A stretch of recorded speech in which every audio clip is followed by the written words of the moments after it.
Hi again, students. I hope you had a great week and that you're ready to dive back into some SGE advisory time. Today, I'm going to give you some tips on how to successfully complete an SGE application.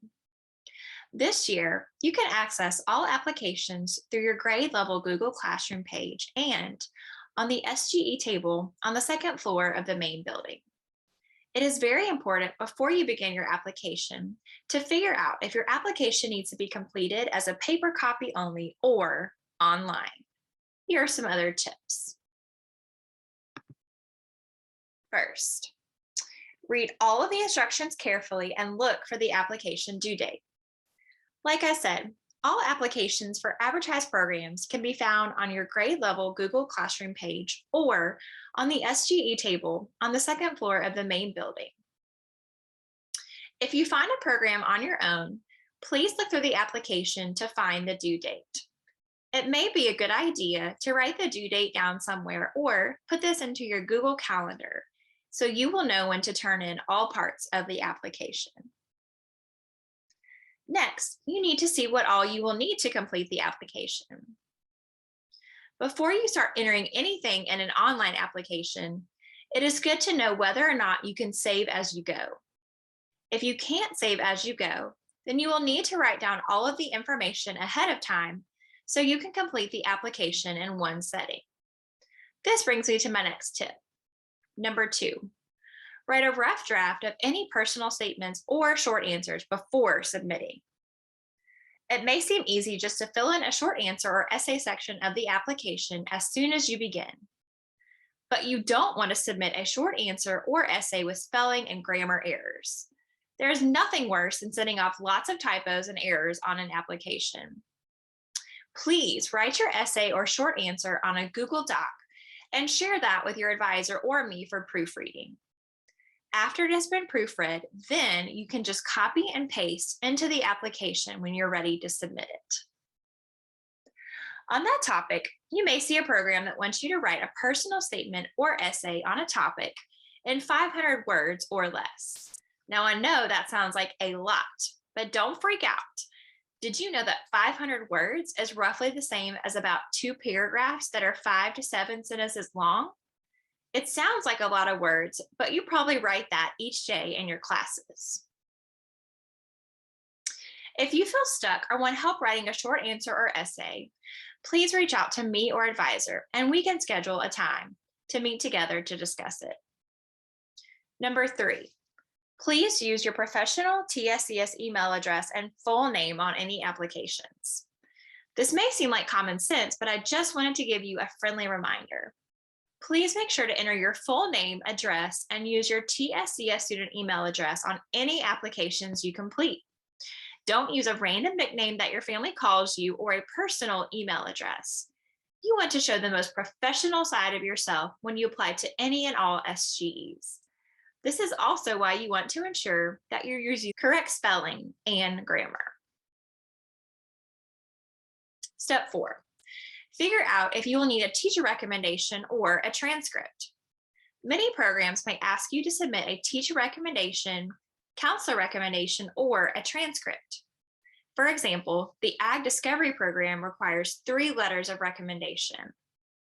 Please let your teachers know if you need a recommendation and give them enough time to complete it. Most teachers like 2 weeks advance notice to complete a recommendation. If the program requires a transcript, you will need to send me an email. If you need a counselor recommendation, you will also send me an email as well. Many of you may know Ms. Thomas as our school counselor, but for the purposes of your SGE applications, I am responsible for writing your recommendations. Here are some common questions students may have about requesting teacher recommendations.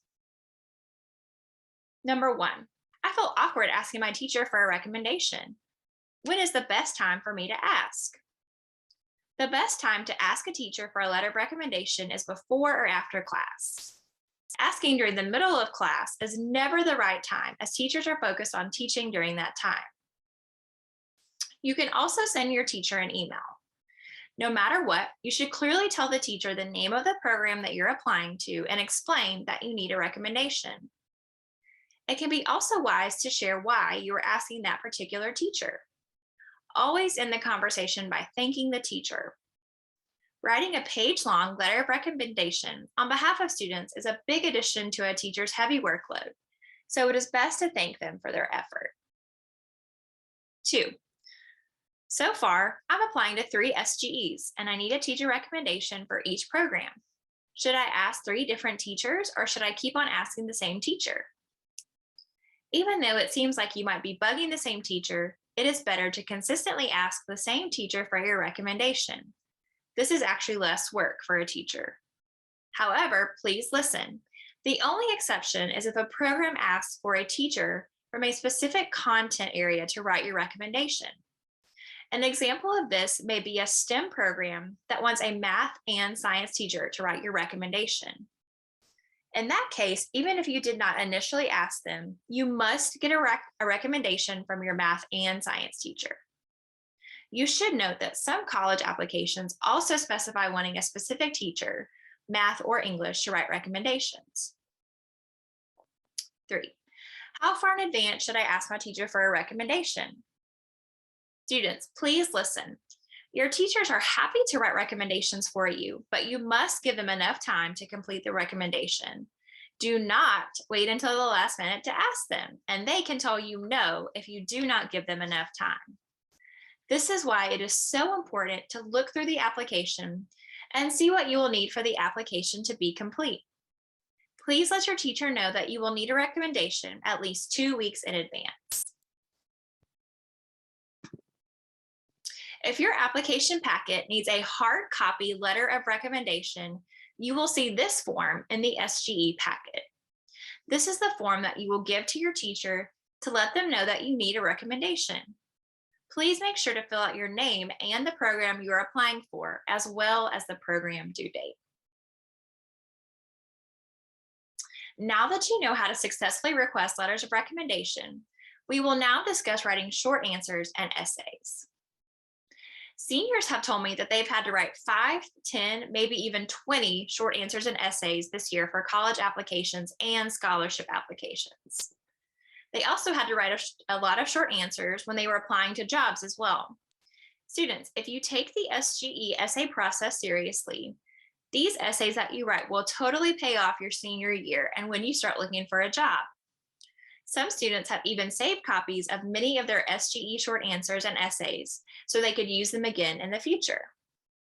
With that in mind, here are a few tips. First, the hardest thing about applying to an SGE is figuring out what to begin your short answer with. The best thing that you can do is start off with a short answer and essay brainstorm sheet. This sheet can be found in hard copy applications on the SGE table and can also be found in your grade level Google Classroom page. This is a great tool to use and will help you organize your ideas before you begin to write. Second, do not start out your SGE short answer by introducing yourself and stating your name. It turns out that whoever is reading your essay already knows your name because you list your name on the application. It is best to start with a sentence that explains your interest in the program that you're applying to. Never say something like, "Hi, my name is Lauren McCain and I'm in the 11th grade at the Soulsville Charter School and I'm applying to the Ag Discovery Program." Third, make your essay personal. The people reading your application know that you're probably interested in certain subjects. Like if you're applying to a nursing SGE, you likely enjoy science. What they don't know is who you are as a person and what you're passionate about. It is helpful to tell them what interests or experiences you have that match to the SGE that you're applying to. You can hook your reader's attention by giving them a personal story. Let's say that you're applying to the Ag Discovery Program. You could say something like, "Ever since I can remember, I've wanted to be a veterinarian. When I was younger, I was interested in taking care of my pets and learning about nature and science. As I grew up, I would visit my grandparents' farm each summer, where I would care for animals with my grandfather. It was my happy place. I figured out then that being a veterinarian was a career that put all my interests together." So in other words, tell a story. Your story has to relate to the program you're applying to, but a personal story will go a long way in making sure your essay stands out. SGEs want to know who you are and why you are interested in applying to this particular program. This type of essay is actually great practice for writing your personal statement when you get to senior seminar. Well, that's all for today. For all open applications, please make sure to check your grade level Google Classroom page under the Classwork tab. You can also find hard copy applications on the SGE table on the second floor of the main building. If you have any questions, please email me at lmccain@tscsmemphis.org. Thanks.